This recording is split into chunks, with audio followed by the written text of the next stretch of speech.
can hear me, let me know in the chat box.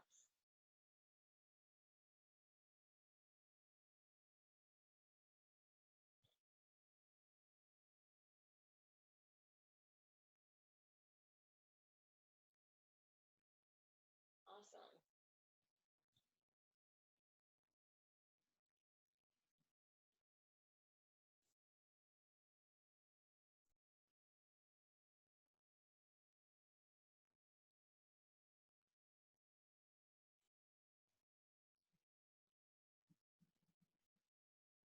Is that better? Volume-wise?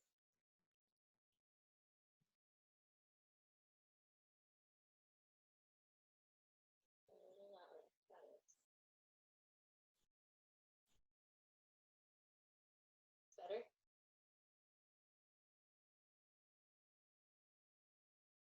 If it needs to be a little louder, let me know. It's no big deal.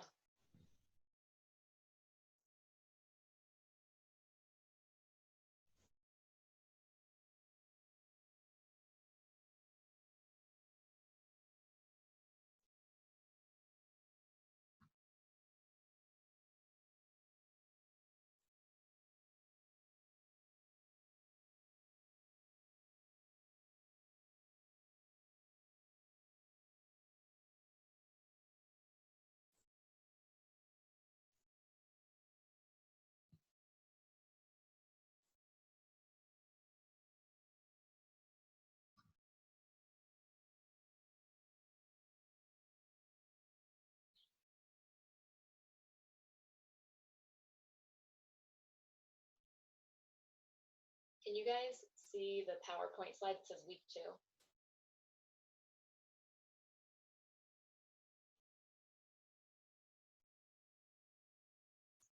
There's a PowerPoint slide. I have a bunch of monitors up right now, so I'm not sure which one Zoom is seeing.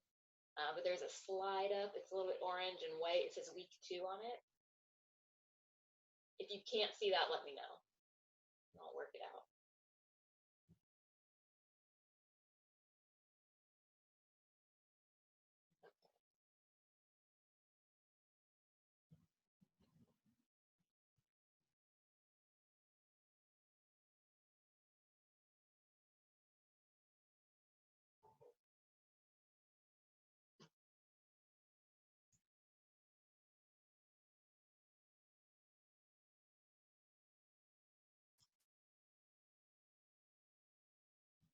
How about now? Do you see week 2?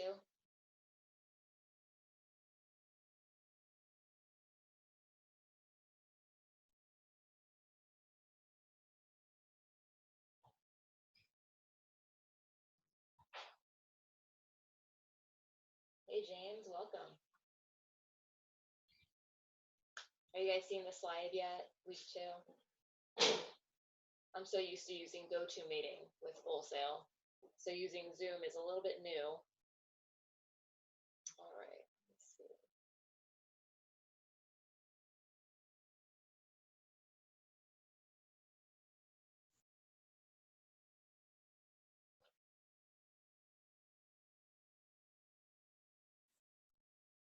I remember this happening, this GoToMeeting. If I try this.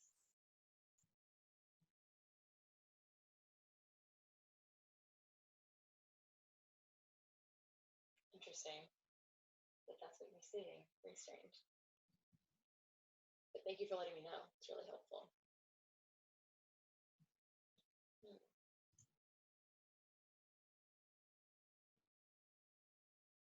You guys still aren't seeing it? I've tried all of my 3 monitors.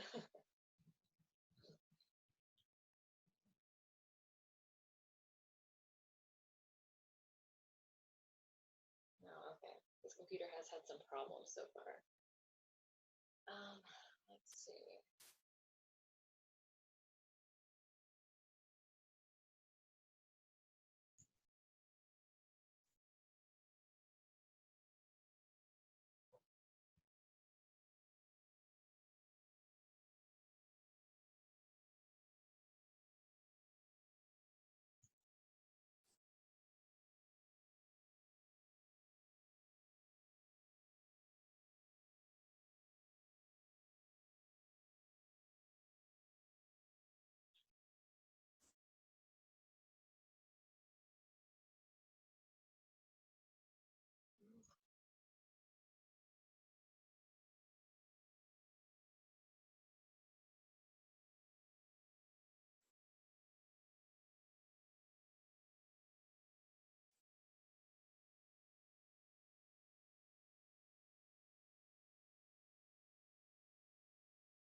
Give me just a second, guys. I'm going to work on something real quick.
Are you guys seeing the PowerPoint now? Just type in the chat box if you are. Awesome. Okay. It's a little more complicated than a GoToMeeting. So thanks for your patience, guys. Okay. So one little thing, I can't put it in slideshow view. I'm not like completely tech savvy. I do know my way around a few things, but for some reason with this setup that I have, whenever I put my PowerPoint slides into the really nice looking slideshow view, it takes up all of my monitors, so I can no longer see the chat box. So we're just going to leave it in this view so you kind of can see a little sneak peek of the slides that we're going to go through in the next few minutes. So everyone can see the slides. And is my volume good? So if anything needs to be fixed a little bit, just let me know. And just so you guys know, you don't have to have audio or even show yourself on the webcam during this meeting. Just listen to me talking on audio, and you can type things in the chat box. If you have questions or comments, volume up a little, no problem. All right, it's up 100%. Is that okay? I do have a different headset, but I haven't used it yet. So, all right, perfect. I see you guys doing the thumbs up. Awesome. So yeah, maybe I'll try that out next time. Yeah, I'm turning it up to 100%. Wow, crazy. Okay. So let's see, any other little things you need to let me know before we get started? All right. So last week we didn't really have a meeting. We just had the recording, and what you saw was Kristen's lecture that she normally does. She's an awesome professor at Full Sail, good friend of mine. So hopefully you enjoyed watching that. She's awesome, has a really good teaching style. So welcome to week 2. I will review the assignments as we get started in just a minute. I'll go over the due dates and talk about the assignments in detail and show you some examples of past student work. Um, keep in mind, I'm still currently working on grading some of the assignments for the week. I graded all of 1.3, I believe. I haven't done 1.4 yet, so be on the lookout for your grades and feedback.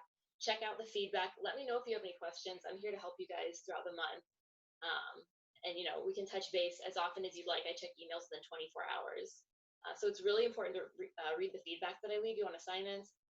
Most of the time, just being aware of what I'm looking for and what was lacking will just help you to continually do better on assignments in the course, because they do tend to build upon each other. So what's in store for week 2 here? All right, week 2, and you guys can see this slide, correct? It says 2.2, 2.3, 2.4. All right, I got a thumbs up, awesome. So first of all, we have your learning activities for this week. Last week, you just did the reading and you checked it off as complete. This week, you're gonna read the chapters that are outlined in both Slideology and Resonate. So this week, we're adding in Slideology, which is your other textbook. This week for the learning activity, what you're gonna be doing is marking that as complete. And that's as easy as it is for 2.2. It's due Sunday by 11:59 p.m. Eastern Standard Time. So mark that as complete. You're good to go for that assignment. Next is the discussion board for the week. That's the emotional storytelling discussion. And the initial post will be due by Wednesday, Eastern Standard Time at midnight. And then you have 2 peer replies that will be due by Sunday of that week. So it's the same kind of structure that we had this past week, but just keep in mind that you have your initial post and then your peer replies. There's 2 separate due dates. This past week, you guys had until Saturday. I extended it, but this week, you'll only have until Wednesday to do that original post, and then by Sunday, you need to get in your 2 peer replies. Then finally here, 2.4, we have our planning a presentation assignment, and this is a detailed outline of the plan that's going to be used as kind of a preparation step leading to your presentation. If you haven't checked out, actually, I haven't sent it yet. I'm going to send it right after we finish this meeting. But I will send out a playlist of final student presentations. I'm not sure how many are on there, maybe 10 or so. But take a look at those, watch a couple of them, and see what I'm looking for the final presentation. We're going to go into more detail with that today. But most students kind of like to see what an audio-visual presentation looks like, and it's really helpful to see those examples. I know for me, that's how I operate. So it helps out a lot to see what other students have done, what other people have done, so I can kind of model what I do after that. Okay, we have a couple questions. I have a pencil tool on your screen. Is that just screenshot you my questions? I don't know. This is my first time hosting on Zoom. Like I said, I normally use GoToMeeting. I have attended many things on Zoom, but I haven't had to do too much. So I don't know, but let's see. I can write that down and I can Google it, and then we can try it out for next time. A pencil tool on your screen. You know what? I have an annotate tool on my screen that looks like a pencil. Yeah, I'm not sure, but I will look into that and find the answer for you, James. If you guys have any questions throughout, doesn't matter what it's about. I mean, as long as it's pertaining to the class, or maybe you have a Zoom question, just let me know, type in the chat box, and I'll help you guys out as much as I can. So sorry, don't know what the pencil tool is. Sorry. Okay, so where were we? All right, so everything you're going to be doing, like I said, each week is kind of going to be leading up to that final presentation. So really make sure you're looking at the feedback and building upon everything. The next thing I was kind of talking about was, looking at the audiovisual presentation samples that I'm going to send you guys. I'll send those out via announcement later tonight. And that'll be helpful to see what other people have done in the past. So, and this is going off on a little bit of a tangent, but one thing I want to mention is that I'm very lenient when it comes to the first week of late assignments and issues you might run into. You notice I gave a lot of people some extensions if they were late, especially because this class started late. I was told Tuesday night, I believe, that I would be teaching this class. So I gave you guys all, an extension if you needed it. So if you contacted me and said, hey, I missed the due date, can I submit an assignment? Yeah, I reopened it for you. But so when it comes to week 2, most of you have gotten a handle on things, and when you need to submit assignments, how to submit things. So I'm going to start implementing some late penalties. So when you submit something a day late, it's a 10-point penalty per day. So let's say Sunday night, you just don't finish your presentation plan, you hand it in Monday, or sorry, submit it Monday, it's going to be an automatic 10 points off. And then I'll grade it from there. And then if you hand it on Tuesday, it's 20 points off. And then Wednesday, if you submit it, it'll be 30 points off. So that's kind of how it will go.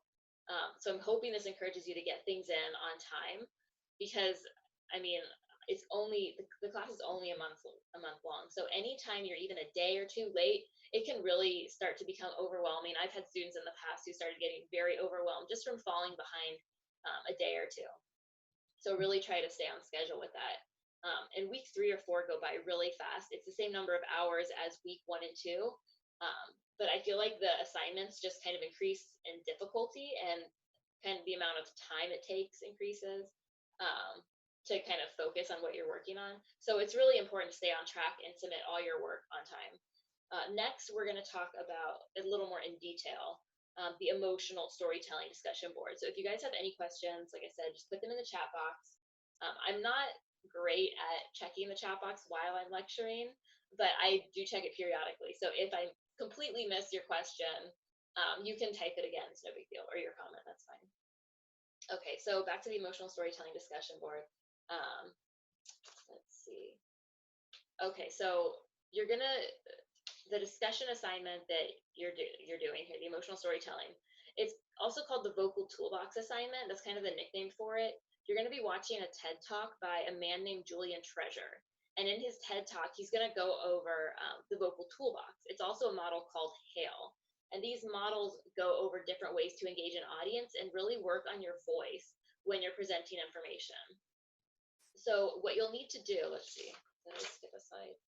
Yes, we're on slide 3 here, and this will look familiar. You can also see this when you're in the FSO platform within our course. Okay, so these models go over different ways to engage an audience and really work on your voice when you're presenting information. So what you need to do is, for this particular assignment, is choose a piece of media that really resonates with you. So as it says in the instructions, it can be a movie, a song, a video game, a painting, a sculpture, a book, a work of media. There are a lot of options out there. Just choose one that you feel really strongly about, and something that, you know, the first time you watched it or you experienced it, you had a really strong reaction to it, because you're going to be telling us a story. So this week's reading, from this week's reading, take the information that you learned about storytelling and tell us your reaction that you first had to this piece of media. Before I go deeper into that, I do want to say that I want you all, tomorrow if possible, to create a YouTube channel. If you have a personal YouTube channel, that's fine, but I want you to create a separate one titled CRP Full Sail and Your Name, something along those lines. I want you to have this as a have this channel as a place where you put your future assignments in this class, because a lot of them will be some sort of audio, visual, or video that you're going to be submitting. So your 2.3 video, your 3.4 video, your 4.4 video, there's 3 there. And those mean nothing to you right now. You'll learn what those are as we progress. But I want you to put all your videos in that YouTube channel, just because in the past, there have been so many issues with links and files not working when students submit these assignments, that I think it'll just be best to have you guys submitting all the YouTube links for 2.2, 3.4, and 4.4 for your assignments. That way, I mean, everyone can open a YouTube link. It doesn't matter what type of computer you have or whatever you're using. YouTube is YouTube. So just create a YouTube channel. And each of those assignments must be a video set up as public or unlisted when you submit those. If it's private, no one can watch them. So I highly recommend setting that up today or tomorrow if possible. Okay, so having said that, so your emotional storytelling assignment, which yes, is an audio-visual presentation that you'll put on YouTube. And again, you can do unlisted. No one has to see it except for me, if you don't want the whole world seeing it. But it'll be a 2 to 3 minute audio-visual project. And I'll talk a little bit more about what that means in a minute. But what you're going to be doing is answering these questions. One of them, when did you first encounter this piece of media? You can see those in the bullet points there on the slide. What emotional effect did it have on you? Why is it your favorite? Why did you choose it for this assignment? How does this work inspire you? We're all inspired by different works, different images, different games, different movies that really had a profound impact on us. So definitely choose one that you feel strongly about, so it gives you enough to talk about for 2 to 3 minutes. Keeping in mind that you want to use those principles of the vocal toolbox and HAIL from that TED Talk. So once you've created that audio-visual presentation, that's what you'll be posting to the discussion board by 11:59 p.m. on Wednesday as your initial posting there. And that's what your classmates will be reviewing. And then after you've shared that, you'll be responding to 2 of your classmates, and each of those responses should be at least a paragraph in length, responding to their storytelling. So explain how their posts effectively use the communication skills that we're learning about this week, the vocal toolbox and HAIL. Then also explain your reaction that you had when you listened to your classmates and be specific. Tell them what they did that really worked well. Tell them what they did that helped create a positive reaction in you. So I do understand that this might be the first time you guys are creating an audio-visual presentation. So I would like to remind you that in this course, because we only have a month, it does go by quickly. Unfortunately, I don't have time to teach you the programs. I'm teaching the concepts, teaching you the project and how to complete that and other aspects of presenting information. But unfortunately, I don't have the time to teach you the programs that you'll need to be using. Although I do tend to cover little tips and tricks where I can. But that's where online tutorials and your access to LinkedIn Learning tutorials can be a huge asset. Full Sail used to have, used to use lynda.com tutorials, but now they're kind of partnered with LinkedIn Learning. So you guys should have access to that through your Full Sail login. Let's see, William. So is this going to be both audio and visual? Yes. The emotional storytelling will be audio and visual. And it can even, this one's a little bit easier than the other audio visuals because it can be you just sitting down and telling your story. Or you can have slides playing while you tell your story. Yeah. So if you prepared an audio presentation, I mean, just, I know in the recording, people might not be able to see these questions. So William was saying, I prepared an audio presentation, so now I need to go back to the drawing board. Well, the nice thing is you don't actually have to create slides now. So all you have to do is just make sure you're showing and tell your story. So you can keep it pretty simple for this. However, having said that, your future assignments that you're going to have to do will require PowerPoint slides or some sort of slides while you are doing the audio portion. So you may want to use this as an opportunity to practice. It's not required this time, but you might want to use this assignment as an opportunity to practice incorporating slides with audio. And I'll go into that in a little bit more detail and talk to you about different programs you can use for that. Any other questions so far? Okay, just type them in the chat box and I'll try to keep an eye on it. All right, so this is, like I said, your first chance to create this type of project for this class. It's going to be new to a lot of you, and your final project is going to be an audio-visual presentation as well. So I'm requiring that you record yourself responding to the prompts and talking about the piece of media that you choose. You can use a webcam, a cell phone, another recording device. Then after finishing the recording step, I highly suggest, like I said, uploading that to YouTube. That way it's really easy for me to watch, really easy for your peers to watch when they are watching it in the discussion board. And you can choose to have it as unlisted or public, like I said. You don't have to list it as public, as a public searchable video that people are gonna be able to see if they were to type in a certain keyword on YouTube. You can list it as unlisted. That way just our class has access to it. So you'd have to give someone the link before they see your video, which is what the discussion board is kind of all about. And you're going to post the link or paste the link or embed your video into the discussion board this week so that your class, or next week so that your classmates can watch it. So the really great thing about YouTube, like I said, is that we all can watch YouTube videos. So while you may be creating all sorts of different projects and different programs, once you've put them on YouTube, as long as you can see and hear the video, we can see and hear that video too. And if it makes you really uncomfortable to have anything on YouTube, I know some students feel that way, you can always delete it once the class is over. Just keep it for the duration of the class in case I need to go back and look at something so that I don't have to email you and say, can you load it again? So keep in mind when you're recording yourself, like I said, think about the vocal toolbox, think about the piece of media, think about answering those questions in 2 to 3 minutes.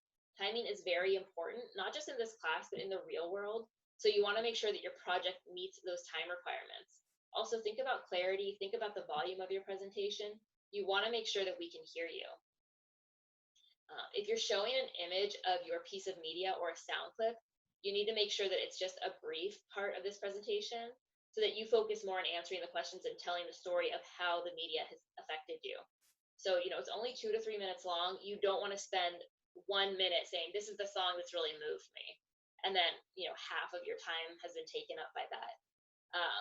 I have people ask me this all the time. If you do want to play, like if it is a song that's really impacted you or something, you can play like a 10-second clip, but do not go over 10 seconds. You can do it at the beginning, the middle, the end, wherever you think it would be most appropriate, but don't go too long with it. You do have a variety of different programs that you can choose. Let me make sure I haven't skipped a slide. Okay, we're good. So a lot of people use iMovie. That's for Mac. So if you have a PC, you can't use iMovie. I've heard of Loom. It's from Google. I've never used it, but apparently that was new as of a few months ago, or at least that's when I started hearing about people using it. I recommend Adobe Spark. That's what I choose when I have to do things like this. That's one that I highly recommend, and I know a lot of other Full Sail instructors highly recommend using Adobe Spark. However, do not use it in Google Chrome. I made that horrible mistake. It closes you out constantly. For some reason, Google Chrome's normally amazing, but if you Google it, people actually talk about don't use Adobe Spark on Chrome. Maybe they fixed it by now. It was a few months ago, but I know other people had issues. So Google which browser works best for using Adobe Spark, because the program itself is awesome. I used that when I created something recently, and it made the process so easy. It just makes it easy to add audio and to create video. You could also use presentation software like PowerPoint or Keynote, where you would create the slides on your computer and then use a screen recorder to record the screen and then record yourself telling the story. So keep in mind that whatever you record on your screen is what we're looking at, and that it should look professional. So you can create slides and talk about them and present different pieces of your media to us as well. But you can also record yourself telling us about this piece of media. And it's also a good idea to show a little bit of yourself talking, or like I said, it can be just you talking the whole time, and then show us some visuals, maybe some slides if you want to get some practice. It's a great start to building up to the final project where you'll be required to create an audiovisual project.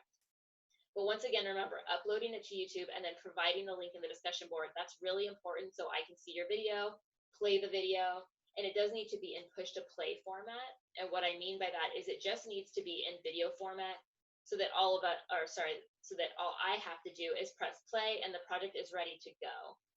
You're telling us your story, you're telling us the information about your piece of media, and I can see and hear the entire project just as you would, present it.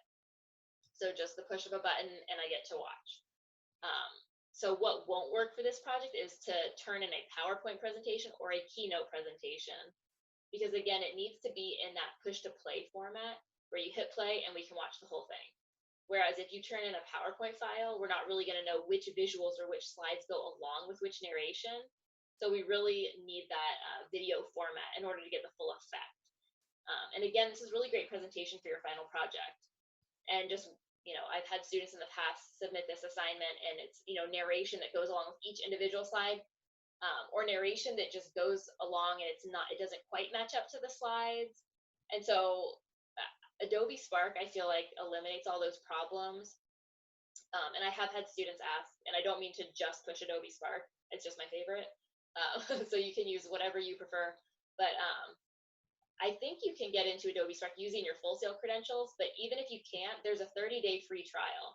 So if you want to use it now, you'll be able to use it the entire class period, or the entire 4 weeks that we have this class. So just letting you know, if some people are like, do I have to pay for it? I don't know how to, how can I get into it? You just use the free trial, and it kind of eliminates all your problems. That's actually what I did in the past, is just use the free trial. So with this assignment, you're submitting the first part, remember, in the discussion board by Wednesday at 11:59 p.m. And then you're submitting your responses to 2 of your classmates by Sunday at 11:59 p.m. And remember, for those of you that are in different time zones, we're using Eastern Standard Time. So make sure that you're adjusting your due dates and your submissions according to that time.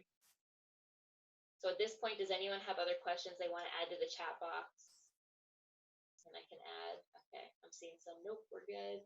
Signals from people. All right. And again, just ask away if you have any questions. Okay, so I also wanted to add that this is a great way to kind of, like I said before, work out the bugs that you might have with programs. Like I've been raving about Adobe Spark. Maybe you go in there and you say, you know what, she thinks it's so great. I'm going to try it for this assignment. Maybe I'll use it for, the next few weeks of this class. You go in there and you absolutely hate it. So it's good to know before you kind of invest in, the rough draft of your final presentation, working with Adobe Spark and realize you hate it. So I recommend trying out a few different things. This is really a low stakes activity. It's just a discussion. So yeah, try out a few different programs and see what you like best. Yeah, you might encounter problems or find one program more time consuming. Yeah, that's another thing. You might find it more time consuming than you expected. So go ahead and try it out this time. So let's see. So for example, if you want to use PowerPoint for your final presentation and haven't used it very often, then use it for this so you can get the hang of it. That's another thing. Maybe you really love it, but there's kind of a learning curve to it. But this gives you a chance to get the hang of it so that it's not incredibly time consuming when it comes time to do your final presentation. Or you want to use Adobe Spark, for your final presentation, use it for this one so you can get the hang of it. Because if you encounter problems later on, it kind of feels like a tighter deadline. There might not be a tighter deadline, but it feels tighter. So definitely work out those kinks right now. One of the best ways to learn a new program, as many of you know, is just to get in there, play around with it, try it out, see if you like it or not, get a good feel for it. And like I said, I've used it before. I actually used it to create a sample of this assignment for you guys. I did my own version on a movie that impacted me. Let's see, Marquita has entered the waiting room. All right, we just welcomed another member to the session. Welcome, Marquita. Okay. Let's see, where were we? Oh yeah, so I created a version of this assignment for you guys. So you can even, I'll provide it to you guys, unless I may have already put it in the course actually, but I'll send an announcement out this evening to give you guys more details about it if you want to watch it.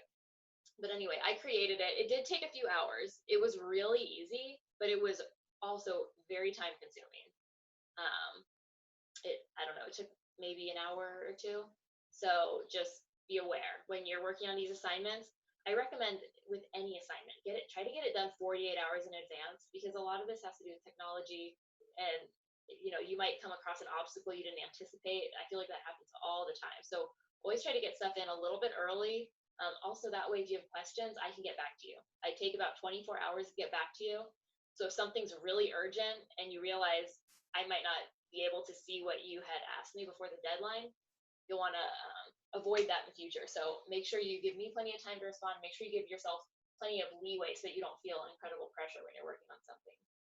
James says, my audio presentation will be done with TED.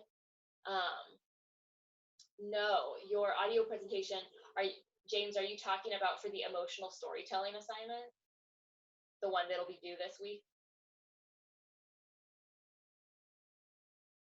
So the emotional storytelling assignment actually is just a work that you choose. It can be a movie, a book, any piece of art, a song that's impacted you, and you'll be talking about that. And on the previous slide, I had some prompts listed that you can see when you go into the FSO platform. And yeah, so you'll just be discussing the impact that it had on you. Does that make sense? I actually chose the movie Limitless. That was mine. So it can really be anything you want. Except it shouldn't be your own. It shouldn't be your own song or your own piece of art. It should be somebody else's, because it's something that when it hit you, you were like, yes, this impacted me. And choose something that other people are going to be familiar with. Yeah. Okay. or actually they don't have to be familiar with it, but just something that you love that's not your own. Okay, so where were we? All right, so any other questions or comments? We'll go on to the next part.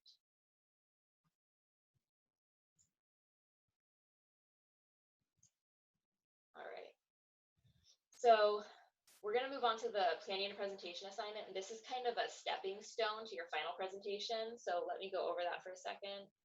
So for this final presentation, you're going to be pitching yourself to a future employer. So we're switching gears a little bit from emotional storytelling to now talking about your final presentation. So you're going to be pitching yourself to a future employer. The traditional way of going about doing this presentation is, let's say I'm a game design student and I eventually in the future want to work for Bethesda Studios.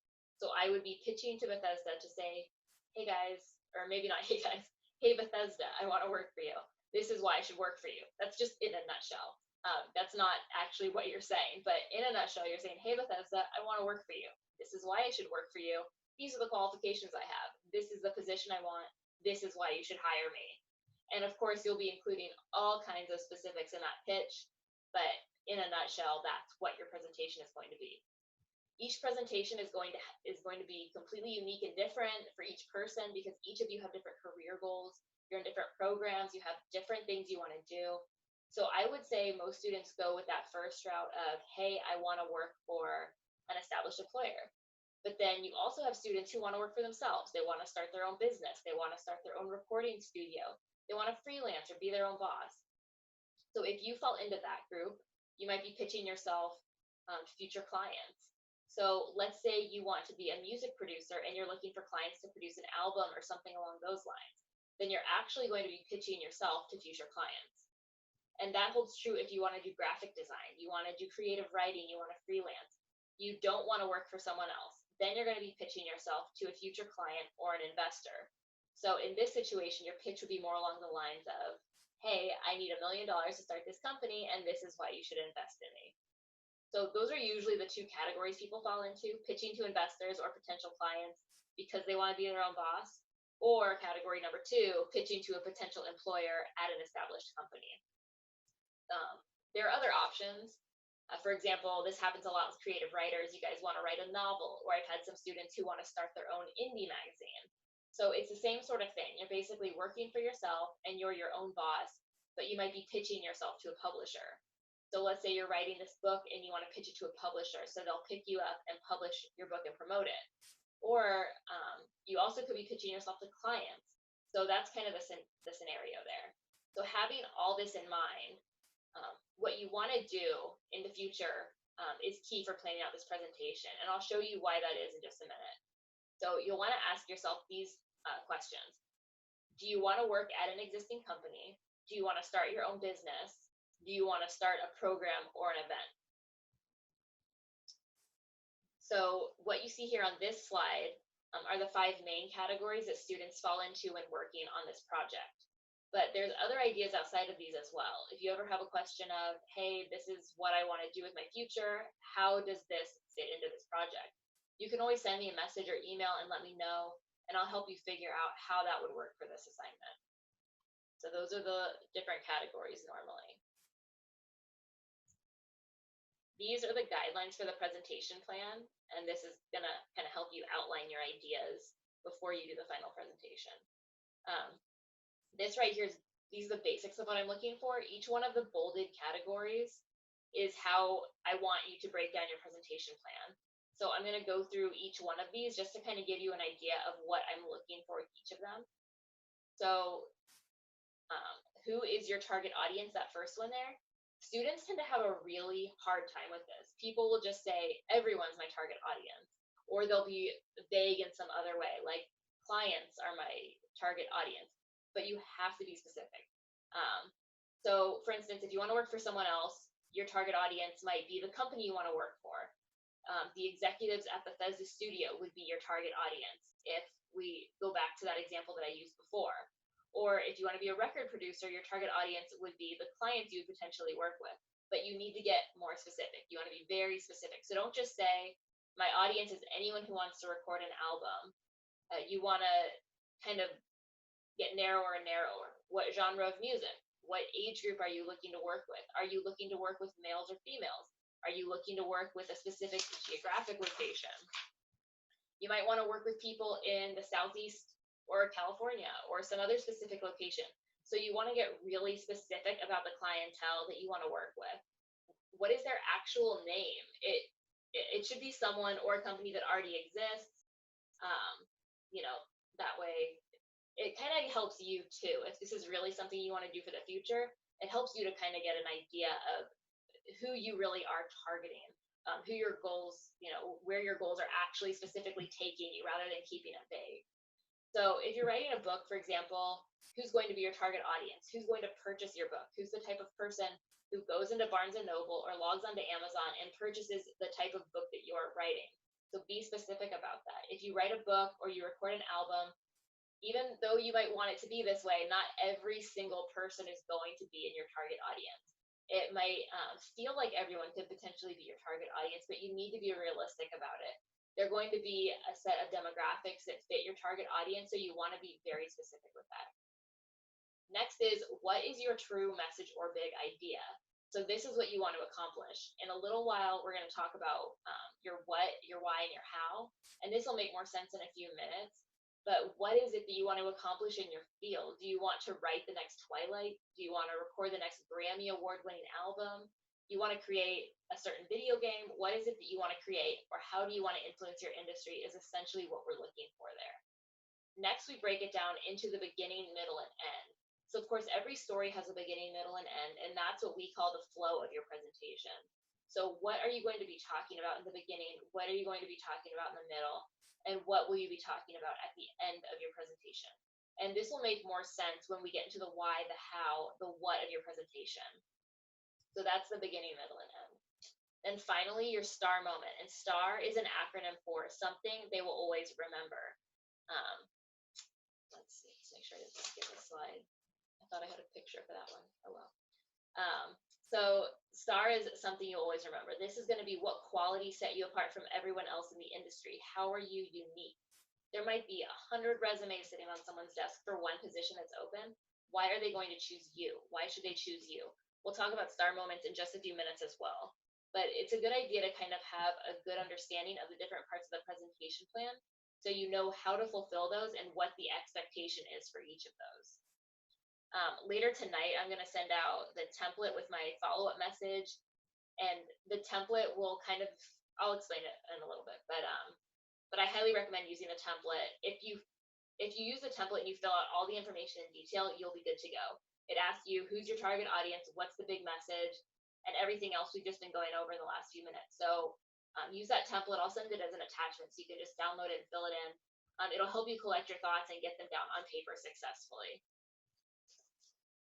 I think the place that students lose points in this assignment when it comes to the presentation plan assignment is that they don't include enough detail. So for example, I'll get my presentation and sometimes I get too much detail, but it's vague detail. Give me detail, but give me lots of specifics. So for example, I'll get presentation plans that say, in the beginning of my presentation, I'm going to talk about my military experience. And then that's all they'll put for the beginning of their presentation. But that's not really sufficient for this assignment. You need to expand upon that more. What exactly are you going to be talking about with your military experience? How does it fit into this presentation? What is it about your military experience that's going to be applicable to the career that you're seeking out in the future? You want to be really specific about it. Are you telling a specific story about something? Are you talking about your leadership experience? What is it that you're specifically talking about? And the more detail you give, the better. I'd rather have, like I said, I'd rather have too many details, and in fact, you probably won't lose any points for having too many details. So I'd rather have too many than not enough. And also with the presentation plan, I'm looking for you to break it down into sections. So I want to see a separate section for your target audience, separate section for the beginning, middle, and end. Some students will submit their presentation plan and everything's just kind of clumped together in one big paragraph. And you have to take it apart and find, okay, where are they talking about their STAR moments? Where are they talking about this and that? But breaking it down in that way I just mentioned will make it a lot easier for me to figure out, okay, do they have all these requirements that I'm looking for? If I can't tell where some part of the presentation plan is, if it's just kind of subtly hidden in your assignment, which does happen sometimes, you'll probably lose points because sometimes it's just impossible to track down. It just needs to be really clear. So you can even bold it, like this is the big idea.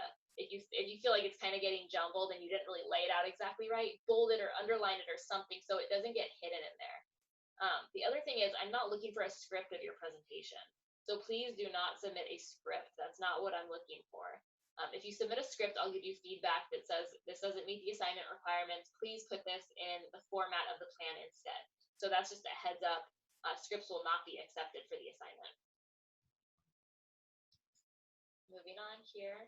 Okay, so moving forward, thinking about some of the research you want to do for the presentation. And some people know exactly what they want to do, with their life. They come to Full Sail and they're like, this is my plan, this is my goal, this is my dream, this is exactly what I want to do. I can't wait to graduate so I can fulfill my dream. And then there are other people thinking, I'm interested in gaming, but I don't really know what I want to do in the future. I'm just here because I have a passion for gaming in general, or whatever it may be. So people are kind of all over the spectrum. So doing some of the research will help you narrow it down to exactly what it is you want to do. Think about what company you want to work for, what position specifically in that company you would like to fill. You want to be very specific about that too. So for those of you that want to work for a company in the future, don't just say, oh, I want to work in the gaming industry as a game designer. Because there are a bunch of different companies you could work for and a lot of different positions that exist out there that involve game design. So you want to be very specific about that. And then just doing some research about the company, the executives there, that'll help you with the target audience information and important details. How do you fit in? So what do you think about, what about your personality and the way that you work and the way that you think? How does that all fit into the company that you want to work for? And then this is another part students tend to neglect. These two at the bottom are really important. So what have you learned here at Full Sail? What skills have you gained at Full Sail? The classes that you've taken, what were you trained on? Are you proficient in specific software and things like that? So that's important to know. Then what have you accomplished? So you'll be working on this whole presentation as if you've already graduated and you're entering your industry. So you're imagining yourself in the future and thinking about this as your future self. You're going to be talking about, during my time at Full Sail, I worked on this short film, or I was an assistant on a local commercial shoot, or whatever it is. You're going to be talking about it as if you've already done this stuff, and even though you haven't. But you want to make it realistic. So talking about making a 10-minute film in a group setting in a film class that you took, that makes sense. Talking about working as an executive producer on a major motion picture is probably not realistic. So you want to think about, is this realistic? Does this fit in with what I could accomplish here at Full Sail? This includes jobs that you've had, internships, projects that you've worked on. All that stuff is really important to include within that part of your presentation as well.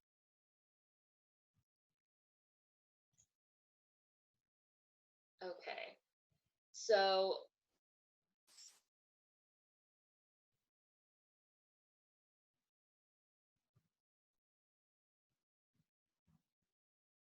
I think I lost the slide, but we're going to go with it.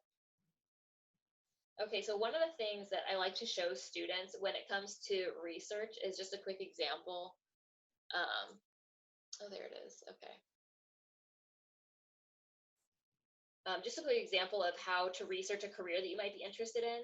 You can do this easily by just doing a quick Google search. So if you Google EA careers, you might be taken to a few different links that you can click on, and you'll end up at a page that might look something like this. You'll go to the website, and my monitor has been having issues tonight, so I'm not going to try to pull up anything. But if you go to the EA Sports website, there's a careers tab.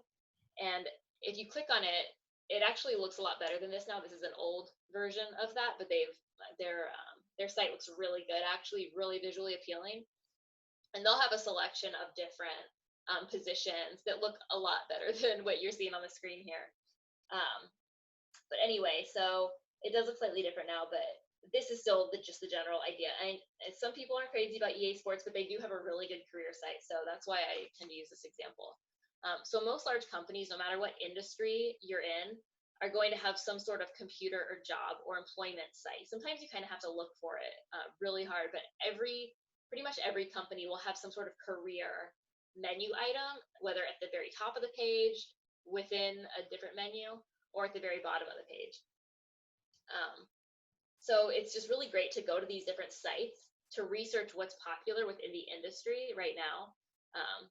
Because, you know, if it's a job you're looking for, it gives you some really great insights into how to kind of mold yourself to become that exact person that they're looking for. So, for instance, what is the industry looking for when it comes to game designers? What's the industry looking for when it comes to, graphic design? So I'm going to come down here and just kind of look at the current positions they have open here. You'll see graphic designer, technical artist, software engineer. And so, maybe you want to be the software engineer. So let's say that's my goal and I want to be a software engineer in the future, and that sort of thing. So click on it and this will come up or something similar. So you kind of scroll down and it tells you exactly what EA Sports is looking for. What are the qualifications they're looking for? What are the day-to-day responsibilities of the job? So just looking through this, you can see, okay, this is what the industry is looking for. These are the types of qualifications they're looking for, and you can kind of consider, does my degree fit into that? Do I fit into this? It's kind of like a little cheat sheet when you're trying to, build a path to a certain goal of yours. This is telling you exactly how to get there and what they want you to look like in the end. So after looking at a certain job position and the responsibilities and qualifications, you might realize that maybe you're not even interested. Maybe the particular position isn't even right for you, or maybe you realize the company is not the right fit for you. Maybe you look around, their homepage and their about menu item on their page, and you realize they're not a good fit for you at all. So you can kind of go through different job openings, look around, look at some different companies, and maybe you'll find the perfect one, and you can kind of gear your final presentation toward that. And like I said, any company within your industry that you're interested in getting into is going to have a job page like this. And you'll be able to look through that. So it'll look something like this. Again, you'll have to look at one of the menu items. Normally they're at the very top of the page, in maybe one of the drop downs, or it'll be at the very bottom. It almost looks like fine print. I'm always surprised that that's where the career listings are. But if you go to the very bottom of the page sometimes, that's where you can find the careers. If you are looking at EA Sports, it's at the top because I looked at the website the other day. Okay. Let's make sure I covered everything for that slide. Okay. All right. So the breakdown for this is looking at who's going to be your target audience. Who in the industry are you going to be speaking to? What's your true message? What are you going to be adding to the industry itself? What is the flow, your beginning, middle, and end of your presentation? And then your star moments as well. So we're going to be talking about star moments in just a second. Like I just talked about a few minutes ago, the template is going to ensure that you've met all the requirements and the expectations of the assignment. So I highly recommend using it, or just use it for reference. You don't have to use that specific template and fill it in there, but if you use it as reference of what I'm looking for, it'll really help you to be on the right track. Here's what I thought we had earlier, this image, star moment. Okay, so back to star moments. Like I said, it means something they will always remember. It's something that sets you apart from everyone else, something that your audience is always going to remember about you. So it could be that maybe you did serve in the military and you had leadership within the military, and that's something that sets you apart. Or maybe at some point in your life you were homeless and then you build your life back up to being able to attend Full Sail and you got a scholarship and you're successfully rebuilding your life. Or maybe you're a parent and that's a big part of your life and you decided to go back to school to get into a career, or you're changing careers, or whatever it may be, something that sets you apart from everyone else. What about your story is going to resonate with your audience? That's how you want to think about your star moment. And also think about personal branding. Let's think about what goes into personal branding a little bit. If you look at this next slide, and just a quick glance at these logos that we have up here, you can kind of paint a story for each one of them, depending upon your experiences. Maybe you've owned a Honda before, or maybe you're a Mac person. I had a Mac, all through college and grad school. So when I see that Apple symbol, that little bite out of it. I have very good feelings about it. So you can personally identify with some of those logos up there. Everyone can. So that's kind of the feeling you want your audience members to have about you and the brand that you are going to be pitching, because you're pitching yourself to a company, but more than that, you're pitching a brand, and your brand is yourself. So even if you're not creating a company, you are pitching yourself as an individual. But you want to think about, who am I in my industry? Because we all kind of take on different personas in our life. We all wear different hats. You wear one hat at home, you wear one hat at school, you have a different hat when you're in your work environment, and you're different in each of these places, in each of these environments. So you want to think about that. What hat am I wearing right now? Who is the person that you're going to be pitching in this presentation? And the branding can be done in many different ways. It's going to be done in the way that you speak about yourself. It's going to be in the way that your presentation looks, the way that you brand your presentation. Maybe you create a logo for yourself, or a certain font or color scheme that you use.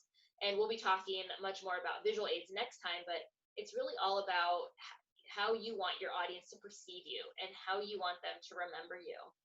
Each one of us isn't as recognizable, as the FedEx logo. We know that. We know what it means. When we see a FedEx truck, we see that logo. Even seeing those colors together, even if it's not the FedEx logo, it reminds you of that. So your audience members might not have that same level of recognition with you, because that takes years of successful branding. But we want to create that as much as we possibly can, especially for those of you that want to work for yourself. You want to start your own record label. You want to start your own design firm. You want to start your own event planning company. Whatever it might be, for those people, it's even more important for you to create a brand and to create this persona in your industry for everyone to know you, for everyone to know you by and remember you by. Moving on a little bit more. So this is what I was mentioning earlier, and this is part of the template that I talked about earlier, but it's broken down a bit more here. Your why, your how, your what. And you can think about the why as your beginning, your how is your middle, and the what is the end. So your why is, why were you inspired to pursue the career that you're going after? At the beginning of the presentation, most students go into something like, this is why I was inspired to get into gaming. These are the games that I like. My dad bought me my first console when I was just 5 years old. Those types of stories. So that's important to let your audience members know, why were you inspired to get into the career? Why were you inspired to get into the industry and pursue that career? Next is your how, and this is kind of the resume stuff. This is where you're going to be talking about your skills and qualifications. So how are you uniquely qualified to be in your industry? And discuss what you've learned at Full Sail. This is going to be talking about your professional and academic accomplishments. So first, looking at your academic accomplishments, maybe you have a degree from somewhere else and you're getting a degree here at Full Sail as well. All of that is going to be included. It's really important to look through what classes you're going to be taking at Full Sail. What projects are you going to be working on? What are you going to be accomplishing here? That stuff is all really important to include within your presentation, because you want to let your target audience know how you are specifically qualified for the position that they are seeking to fill. Then the other part of that is outside of Full Sail. What jobs have you had? What experience have you had? That's important to include in there as well. Even if it's outside of your industry. Let's say you want to get into the recording industry, but for the past 5 years, you've been working at Home Depot, for example. Well, there are some things within your job at Home Depot that can be related to getting into the record industry. You have customer service experience, you have time management experience, you have experience with product and branding and merchandising and so on. And all of that related to how you qualify for the job you're going for now with this assignment. Whatever experience you've had professionally, you can find a way to make it relate. Just hold on, gotta admit someone. All right. So I actually teach online for another school in Texas. This is just me personally. And a few times a year, one of their assignments is to turn in a resume and cover letter for credit, and I give them feedback on it. And you'd be surprised how often I see that they have had jobs in the past that they could easily tie into this future job they're hoping to apply for, but they just don't make that connection. And making that connection can be so powerful. It shows that you have related experience in some sort of way, and it can be the reason that you get that job. So for instance, if you were a manager of McDonald's, well, that's awesome because now you can talk about how many people you managed, how you managed them, what you did as a leader in that position, what was your leadership style, etc. And you can basically use those details if you ever want to apply as a manager of anything. So that's just one example. I mean, you may not have liked working at McDonald's, but it was a valuable learning experience, and you can use that for the future. So turning a situation that you might not have had the most positive experience with, uh, but turning it into something different, like, that really built character and that sort of thing, is really important to think about. So no job is too menial to not include in your how. That's what I'm trying to get at here. Then finally, your what. This is that last part of those three. What is it that you want to accomplish in your field? You can tell people all day long about your qualifications, but what can you bring to the table that nobody else can? So for example, for me personally, if I was going to be interviewing for a new teaching position, I can tell the hiring committee all day long that I've had all these degrees and I have this number of years of teaching experience and I've taught this class X number of times, but they want to know what I'm going to be adding to the university. What is unique about me that I'm going to add to the university? Yes, I can grade, anyone can grade papers, anyone can do lectures, but what do I have beyond that that can add value to the school? What am I uniquely bringing to the table? Is it my personality? Is it some new vision that I have for the school? What is it that I can add? And I actually discussed all of that I created a brand yourself video that you guys can watch as an example. I'll provide that in an announcement. And that'll give you an idea of kind of what I'm looking for when you do your brand yourself presentation. But anyway, I created my own, and that whole, teaching example is what I used in mine, what I bring to the table. And so that's what I want you to think about with your what is, what can you add to your industry that might not already exist? So whatever that is for you, everyone has this idea of, if I just had the money, I could do this, or if I just got that job, I could make that game, or I could record that new album, or whatever it may be. So use that. That's really what you want to focus on. What is it that you want to contribute? All right, next slide here.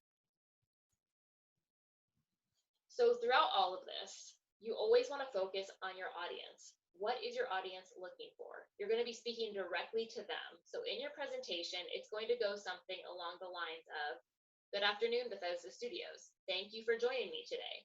Today, I'm going to be talking to you about why I am the person that you should choose for the game design position that you currently have available. First, let me talk to you about why I was inspired to get into the gaming industry. And that little spiel right there, that's kind of a rough edit of an introduction to a presentation, but you get the idea. So in your presentation, you're not talking to me. You're not talking to your fellow classmates. You're talking directly to your audience. You're talking to that target audience. You want to keep them in mind as you're planning this out. Okay, I think that's it. Let's see. So we're basically done here discussing the week's assignments, but before we open it up for questions, I just want to make sure that you're using this project for the opportunity that it is, to plan ahead, to be looking ahead to where you're going with Full Sail and where you're going once you graduate. Because I know when you think about graduating, it seems like when you first start school, it's a long way off. But the whole goal is to get there, to get to the finish line, and then to really start to achieve those dreams once we're there. But you also have to be on the right path to get there. So I tell my face-to-face students this all the time. Be thinking about the path that you can take to get where you need to go. What are those stepping stones going to be? And this presentation planning assignment is one of those stepping stones, and it's a really good opportunity to think ahead to some of those other stepping stones and to really incorporate some of those things into your final presentation. So take advantage of your time here at Full Sail. Use this opportunity to take your future career seriously and start putting the wheels in motion to get where you need to be. It's not too early to decide exactly what you want to be doing and start taking the right steps. Okay, so I hope that helps motivate some of you. So right now, I will open it up to questions if you guys want to ask any in the chat box.